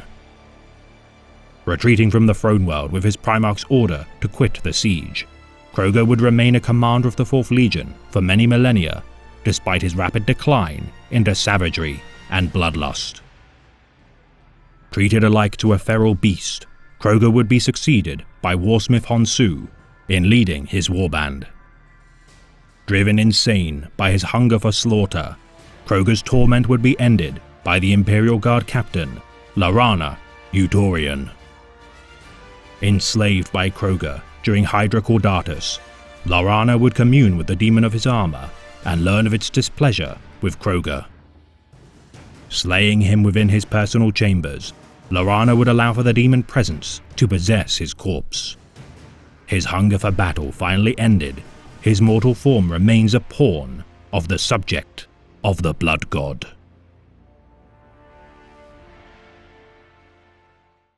Barban Falk served as War Master of the 126th Grand Company of the Iron Warriors during the Great Crusade and Horus Heresy. Falk would be characterized by his immense bulk and strength, inheriting the Terminator armor of disgraced warsmith Barabbas Dantioch with his promotion to the rank of Warsmith. Alongside Triarch Warsmith Kroger, he would be promoted to the Trident of the Iron Warriors in the aftermath of the first siege of Hydra Caudatus to replace their disgraced brethren, Karkor and deceased warsmith, Golg. On the Eldar tomb world of Amon-Nisha Kalis, Falk would be contacted by a demonic entity. Using its warp powers to control and command his Iron Warriors, Falk would escape the tomb world, remarking to his fellow Triarch Foryx thereafter that his name was no longer Barban Falk. He would be known only as Warsmith. During the Siege of Terra, Falk's allegiance to his Primarch seemed to waver, with Foryx fearing that his allegiance now lay solely with the ruinous powers.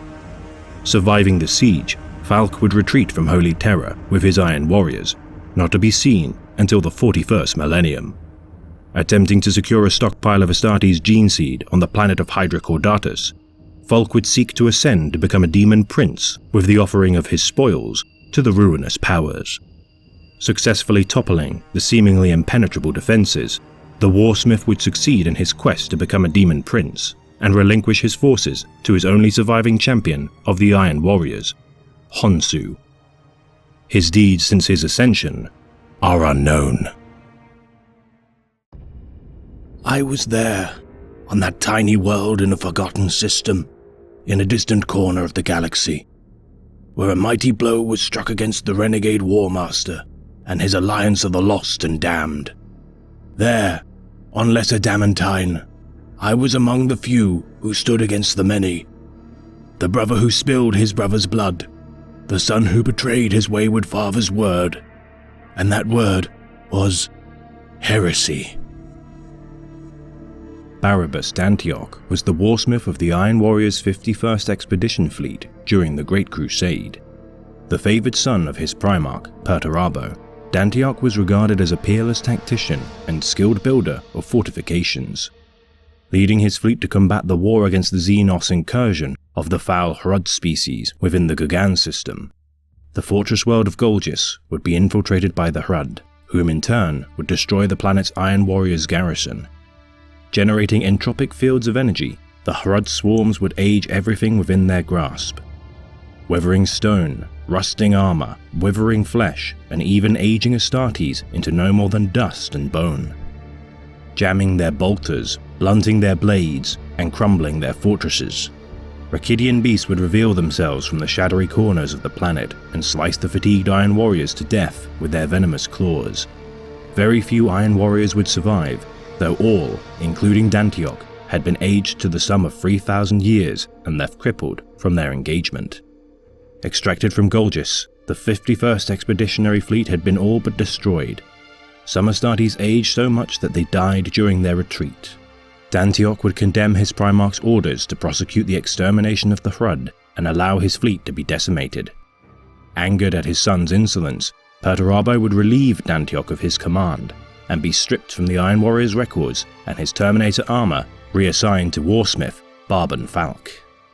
Permanently garrisoned on Lesser Damantine, Dantioch would serve his legion in disgrace, alongside a small detachment of his brothers whom, alike to Barabbas, were too aged and crippled to serve his legion. Ordered to construct the fortress of Schadenhold and never to show his face to his Primarch again, Dantioch would refuse to wear a helmet from this moment, donning his face and skull with a mask fashioned in likeness to the symbol of the Iron Warriors' Legion. A brutal yet strangely beautiful craft, it is said that Dantioch affixed it directly onto his skin, glowing from the heat of the forge, allowing Dantioch to perfectly hammer it into shape around his own skull. Plunging his head into ice water, the metal would be fixed in place forever around his grim features. For months, Dantiok's detachment would be unnerved to hear the reports of War Master Horus Lupercal had been conquering loyal worlds of his Imperium.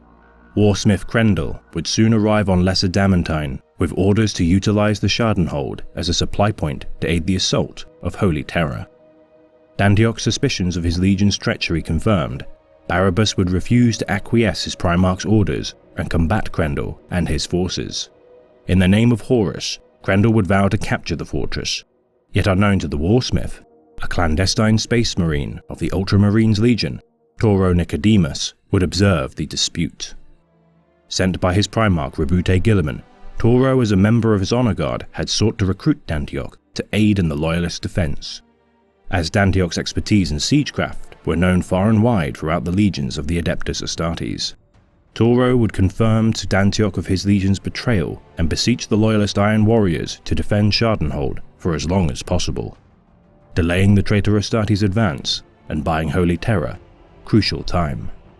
Commanding his meager force to defend against both the Iron Warriors' 14th Grand Company and his own once brethren of the 51st Expeditionary Fleet, the Sons of Dantiok would hold the fortress for 366 days, until the deployment of an Imperator-class Titan which would breach the Schadenhold. Setting off breach charges on key structural points throughout the fortress, Dantiok would deny the traitors their prize, crushing its foundation around both the Titan and Warsmith Krendel, destroying the traitors' war gear, supplies, resources, and wounding many of their number. The Sons of Dantiok, along with Tetrarch Nicodemus, would teleport onto the traitor force's flagship above the planet and proceed to the bridge, fooling the traitor Astartes to believe they were allied to their cause. Killing the Sons of Horus Astartes at the vessel's bridge, Dantiok would commandeer the vessel and venture forth to the Ultramar system. With the summoning of the Ruin Storm, Dantiok would be recruited by the Lords of Ultramar and be given the task of constructing and defending assets for Imperium Secundus. Rabute Guilliman would reveal to Dantiok the discovery of a mysterious device unearthed on the planet of Sofa, a far-flung world on the galaxy's eastern fringe. Its tallest mountain peak housed a Xenos construct of vital importance to the function of Imperium Secundus. The system surrounding Sofa was rich in resources, and the device showed portents of the means to transport this vast wealth to the heart of this new Imperium. With all haste, Dantiok would travel to Sofa and on arrival spend 9 months unlocking the mysteries of the Pharos device. Succeeding in activating the device, Dantiok had activated a means to circumvent the Ruin Storm and overhaul the Loyalist war effort's supply chains and transportation. Using the Pharos device, Dantiok would illuminate Macragge for the entire galaxy to see, providing a directional beacon for the disparate Loyalist forces to converge. Flotillas, void ships, damaged vessels, and fractured fleets would arrive at Macragge, bolstering the Loyalist war effort with crucial news of the Heresy's events, supplies to the war effort, and forces from diminished legions, including the Imperial Fist Captain Alexis Pollux, survivor of the Battle of Phal. Dantiok would also detect the Primarch of the 8th Legion, Conrad Kurz, aboard the Dark Angel's fleet, which had arrived on Macragge, and inform Alexis Pollux on where the Night Haunter would strike. In the subsequent interception led by Pollux, Dantiok would see his life in jeopardy and transport him to Sofa using the device, and with his aid, save the lives of Primarchs Lionel Johnson and Rabute Guilliman during their confrontation with Kurz. However, Dantiok would not see the last of the Night Lords, as the beacon would lead a detachment of the 8th Legion, scarred by their battle with the Dark Angels on the world of Sagwalza. For many solar months, the Night Lords would gather intelligence of the Pharos device and launch a surprise attack on Sofa, intending to seize control of the Pharos to discover the location of their Primarch and flagship, Nightfall. The Night Lords would face Dantiok and Alexis Pollux. Seeing the device perilously close to being used by the traitor forces, Dantiok sacrificed his life by overloading the Pharos. The consequence of the overload unknowingly drawing the attention of the foul Tyrannid species who would in the far future invade the galaxy. Fatally wounded, Dantiok would rest in the arms of his stalwart yet unlikely friend, Alexis Pollux. Pollux limped through the wreckage-strewn tuning floor toward the still form of the Warsmith, his friend. "Brother Dantiok," he said. "Barabbas!" He cradled the warsmith in his arms, and hope bloomed in him. Dantiok lived, for the moment. The Iron Warrior's mask lay on the floor, and so Pollux looked upon a face he had never seen. Dantiok was older than he expected. Lines of pain were etched into his scarred face that nothing could erase. He opened his eyes. They moved sightlessly, blinded by the intense flare of the Pharos. "Alexis," he whispered. "I am here, Barabbas." The warsmith clutched at the arms encircling him. "I never thought to call one such as you friend," he smiled. "You are my friend, Barabbas, and my teacher." "I am dying." "You will live," Pollux said fiercely. Dantiok shook his head. Pollux wished he had water to give him. Anything. His croaking voice became insistent. "Listen to me. I saw such things in the light. This war is only the beginning." He swallowed, and his throat clicked painfully. "The beginning of the end." Dantiok gasped and settled back, his strength finally leaving him. "But I am glad, Alexis. I am glad to have known you. It is something that friendship can exist at all in this universe of terror and betrayal." "Quiet now. You must save your strength." Dantiok's scarred mouth cracked into a smile. "I have no strength left. I have done my duty, and I am no longer ashamed." His back arched in pain, and he gasped. "All hail the Emperor of mankind, still beloved by all. May his dream be saved, even if we cannot." A long rattling breath escaped him, and his face stilled. Dantiok's body went limp in Pollux's arms. "Barabbas!" cried Pollux. "Barabbas!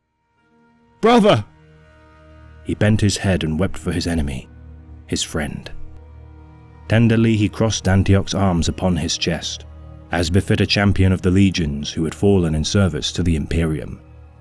The warriors of Ultramar would find Pollux there, hours later, his head still bowed. They looked over at the Imperial Fist sitting immobile by his friend in the center of the chamber. Someone had draped a blanket around his shoulders, but otherwise he remained as he had been found, motionless with grief, refusing food, water or help. He was not moved since we came here, but sits in vigil. Well, that will not do. Pollux! Guilliman called, raising his voice. Pollux looked up. I command you to rise, Captain Alexis Pollux of the Imperial Fists, ordered Guilliman. He stood, the blanket slipping from his shoulders. My Lord Guilliman. It is time you let us take care of the Warsmith. We shall commemorate his deeds this evening, as night falls, in a manner befitting a true hero of the Imperium. The Imperial Fist nodded dumbly. Suzerain guards came to him, carrying a bier. They made to raise Dantiok up, but Pollux stopped them. No, said Pollux, softly, but dangerously. None shall touch him. I will carry him, for he was my brother.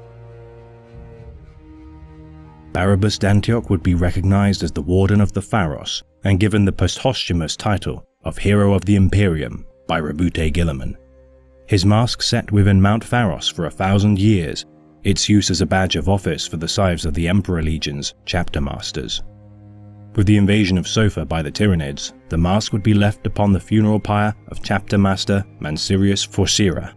Dantiok's sacrifice is now forgotten by his Imperium, even amongst the Scythes of the Emperor chapter, his funeral pyre known only as the resting place of the Traitor Redeemed, the only remaining piece of his legacy.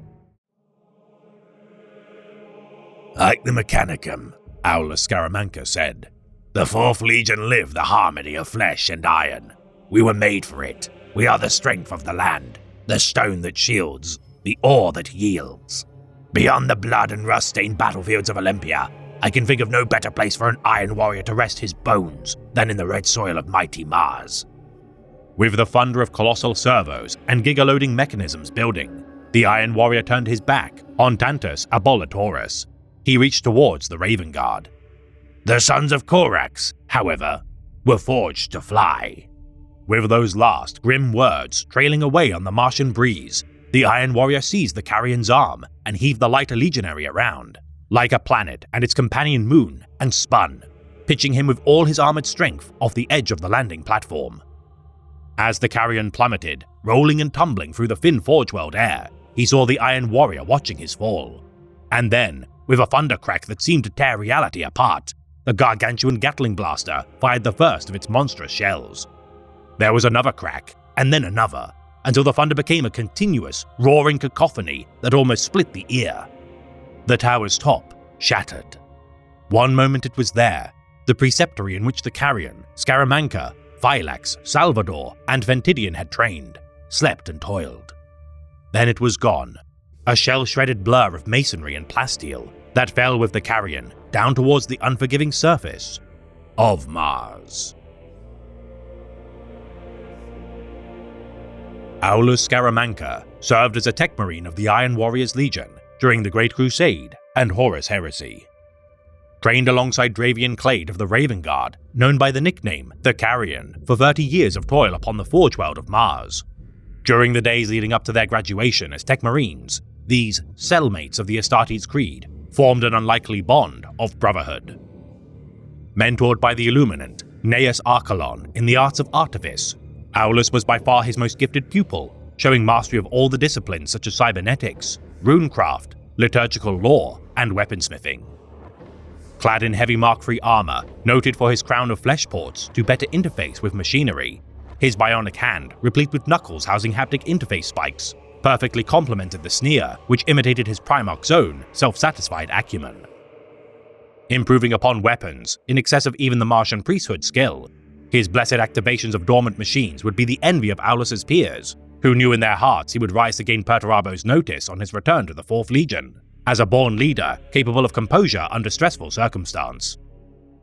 Warned of unsanctioned innovations by Archelon within the Lexicist General of the Prefecture Magisterium Dungeon Diagonoplex, upon inspection of the stasis tomb of Octal Bool at Promethe Sinus, such a teaching would leave a lasting impression on this savant of technology. The outbreak of the Schism of Mars, causing Dravian Clade, Ultramarine Tibor Ventidian, Imperial Vist Alcavan Salvator, and Salamander Nemron Phylax to gather for analysis of datastream interference. As the Tech Marines pulled their insight, Scaramanca would arrive with actionable intel. Explaining that all the Artisan Astartes, Archelon, Spersia, and Krypk had been summoned to Olympus Mons 3 days prior, though defying his order never to leave the Tower Preceptory without authorization, Aulus discovered all 3 to be slain and transformed into servitors. Surmising that all of Mars was conspiring to attack the Throne World itself, as maneuvers pointed to Skitarii assault carriers inbound to deal with the Astartes, Scaramanca had procured bolters with only half a magazine each, having salvaged ammunition from the test ranges.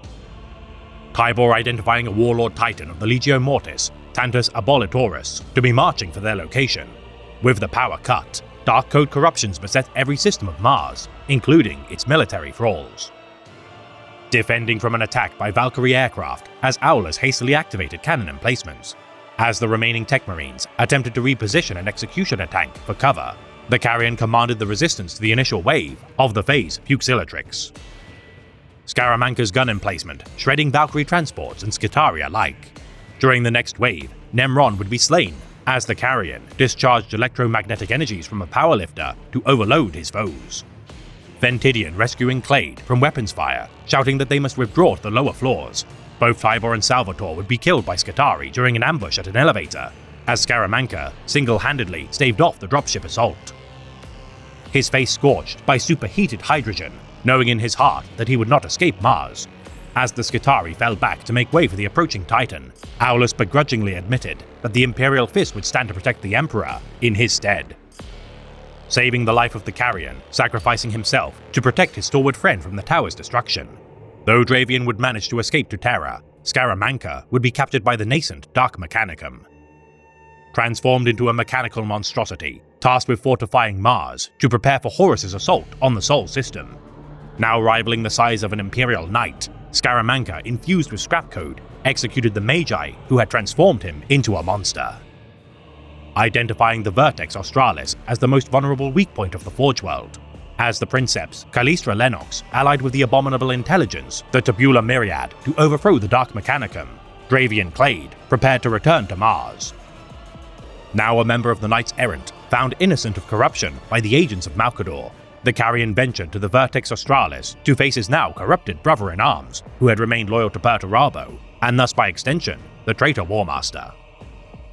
Seeking to build a new Martian empire with Dravian at his side, the Carrion refused to become part of Aulus' scrapcode delusions, as his Manipul automata attempted to sunder the monstrosity of iron. The Factorum quaking, as Scaramanca connected to the Castellan robot containing the Tabula Myriad. With the scrapcode eradicated, as the Vertex Australis machinery overloaded, the Carrion pleaded with Aulus to save Mars, now freed from the scrapcode's influence. Melting the simulacra of the Tabula Myriad's polyhedral form within his clawed hand, Scaramanca remained delusional as to the Carrion's status as a heretic, attempting to destroy the Knight-Errant in his rage-fueled stupor. Dravian striking uselessly at Aulus' form with his cog wrench, attempting instead to drain the construct of power with his armor systems. As his ceramite glowed hot white, the Carrion sent forth an arc stream of lightning, which only slowed the Iron Warrior's rampage. The battle automata designated Impedicus, containing the Tabula Myriad, likewise superheating its form. The resultant demagnetizing of the Forge Temple's metals drenched both the Carrion and Aulus in molten metal, ending the reign of the maddened Iron Warrior. Never fated to become amongst the finest artificers of the Fourth Legion, perhaps it is a small mercy that such a savant never utilized his gifts to aid the traitor war effort beyond the bounds of the Martian homeworld.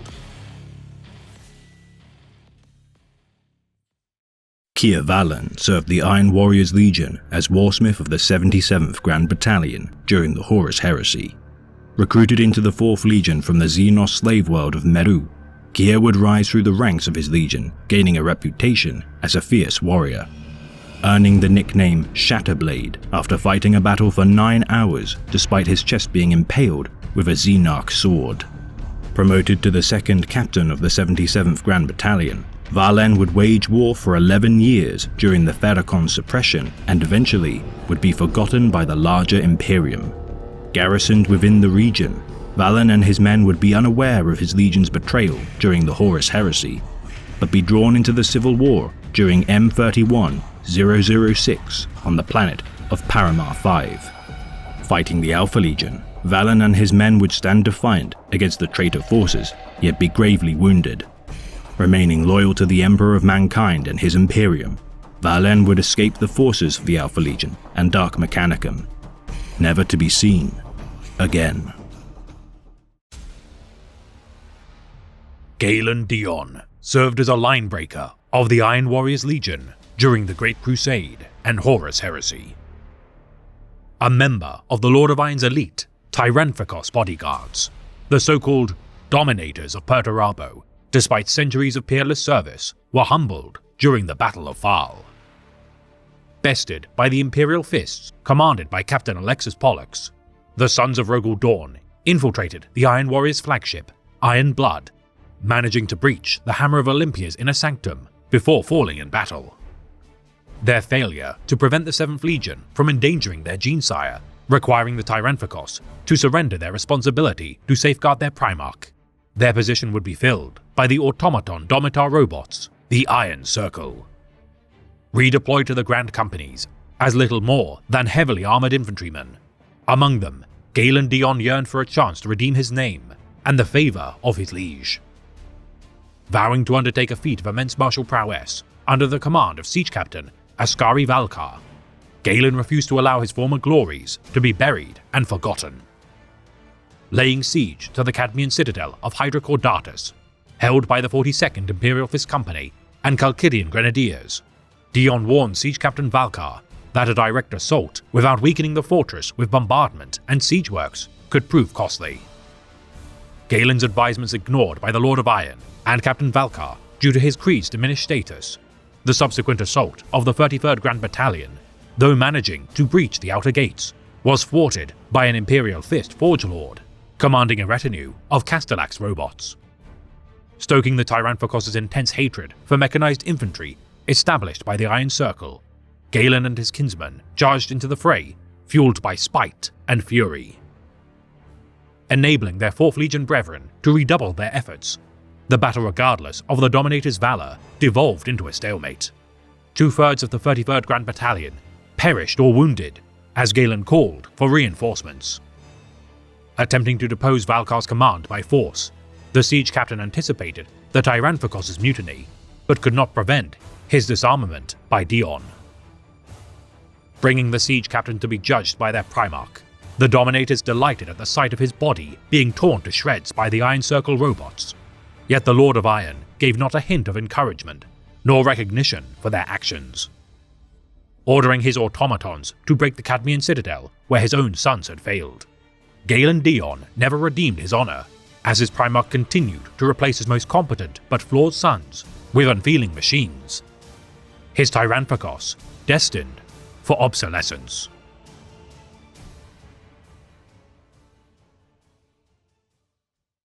Narek Drager was a respected commander of the 4th Legion of Adeptus Astartes, the Iron Warriors, during the atrocity of Istvan V.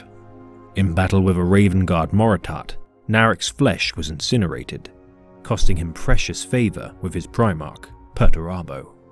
The Society of the Brethren of Steel, known as the Apollocron, would rebuild Narek's broken body using various mechanical and bionic implants. Redubbed the Grave Walker, Narek would command the Legio Cybernetica's battle automata, which during the siege of Epsilon would result in his overall command of the 114th Grand Battalion. Often warring alongside the Alpha Legion, Narek's forces would be used as cannon fodder by his conniving allies. Disgusted by the Alpha Legion's actions, Drager would defect to the Loyalists after confronting the Salamander Dreadnought, Cassian Dracos, who appealed to Drager's sense of honor. With the Iron Warriors and Salamander's combined strength, the 20th Legion would be driven back, leading Drager and Dracos to survive and fight another day. This has been a tale of the Great Imperium of Man, read by the Remembrancer. The Iron Warriors persist in an endless duty to destroy that which they cannot build themselves. Their tearing down of strongholds, an ironic show of their own inability to create anything not destined to harbor suffering within its confines. The acerbic nature of these downtrodden souls, dooming them to ignore traits which may enable their own salvation.